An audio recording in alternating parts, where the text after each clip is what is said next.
पाप नाशनी गंगा जी के धरती पर आने की कथा चलिए आप सभी को सुनाते हैं। राधे राधे दोस्तों, कैसे हैं आप सभी। उम्मीद करते हैं आप सभी एकदम बढ़िया होंगे, खुश होंगे। भगवान विष्णु की कृपा आप सभी पर हमेशा बनी रहे। दोस्तों, गंगा माता की कहानी और इनकी महिमा ऐसी है कि जन्म से लेकर मृत्यु तक के किसी भी धार्मिक कार्य की पूर्णाहुति इनके बगैर संभव नहीं होती है। और इतनी ही महान यह है कि इनकी धरती पर आने की कथा प्रचलित है। मान्यता है कि मृत्यु से पहले गंगा जल की कुछ बूंदें ही पापियों को तार देती है।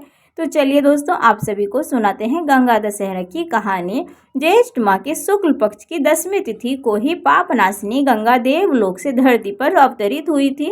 इसलिए इस दिन को हमारे हिंदू धर्म में गंगा दशहरा का पर्व इस रूप में इन्हें मनाया जाता है। इस दिन माता गंगा की पूजा अर्चना की जाती है, व्रत भी रखा जाता है। तो पौराणिक कथा के अनुसार प्राचीन समय में अयोध्या नगरी में महाराजा सागर रहते थे। उनके 60,000 पुत्र थे। एक बार राजा ने अश्वमेध यज्ञ का आयोजन किया। ऐसे में इंद्रदेव ने अश्वमेध यज्ञ का घोड़ा चुरा लिया और उसे कपिल मुनि के आश्रम में बांध दिया। इस कारण राजा के अश्वमेध यज्ञ में बाधा आ गई। राजा के साथ सभी पुत्रों ने घोड़ों की खोजने की शुरुआत की, जिससे यज्ञ पूरा किया जा सके। अंत में वह कपिल मुनि के आश्रम में पहुंच गए। इस दौरान वहां पर कपिल मुनि अपना ध्यान का अभ्यास कर रहे थे। वहीं घोड़े को बंधा देखकर उन्हें विश्वास हो गया कि घोड़े की चोरी कपिल मुनि ऋषि ने ही की है। राजा सगर के पुत्रों ने कपिल ऋषि को ललकारा और उन्हें अपमानित भी किया। उस समय कपिल ऋषि क्रोधित हो उठे और राजा सगर के पुत्रों को भस्म कर दिया।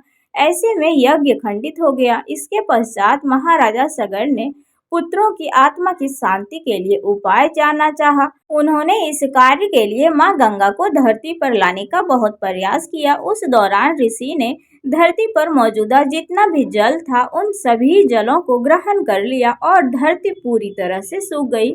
इसके बाद मां गंगा को धरती पर अवतरित करने के लिए महाराजा सगर, अंशुमान और महाराजा दिलीप ने तपस्या की, लेकिन उन्हें सफलता प्राप्त नहीं हुई।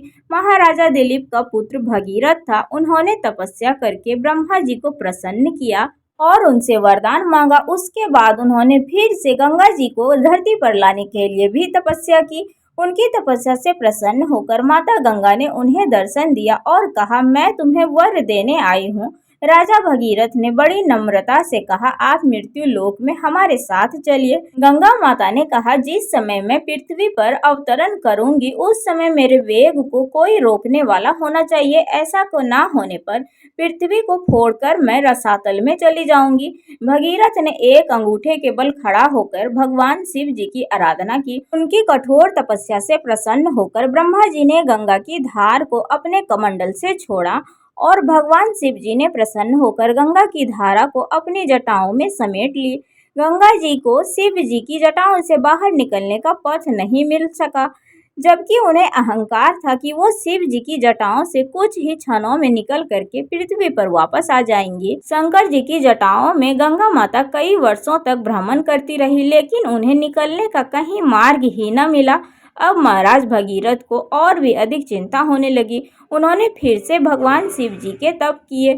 फिर उन्हें भगवान शिव जी के विनय अनुमय करने पर उन्हें शिव जी ने प्रसन्न होकर गंगा की धारा को मुक्त करने का वरदान दिया। शिव जी की जटाओं से छूटकर गंगा माता हिमालय में ब्रह्मा जी के द्वारा निर्मित बिंदुसर सरोवर में गिरी। उसी समय इनकी 7 धाराएं हो गई। आगे आगे भगीरथ चल पड़े, पीछे पीछे 7वीं गंगा धारा चल रही थी। पृथ्वी पर गंगा जी के आते ही हाहाकार मच गया। जिस रास्ते में गंगा जी जा रही थी उसी मार्ग में ऋषिराज जहू का आश्रम था और उसी जगह तपस्या स्थल भी पड़ता था। तपस्या में विघ्न समझकर वो गंगा जी को पी गए। फिर देवताओं के प्रार्थना करने पर उन्होंने गंगा जी को पुनः जांग से निकाला। तभी से यह गंगा जानवी भी कहलाई। इस प्रकार अनेक स्थलों का तरन तारण करती हुई जानवी ने कपिल मुनि के आश्रम में पहुंचकर राजा सगर के 60,000 पुत्रों के भस्मावेश को तार कर उन्हें मुक्त किया। उसी समय ब्रह्मा जी ने प्रकट होकर भगीरथ के कठिन तप तथा सगर के 60,000 पुत्रों के अमर होने का उन्हें वर दिया।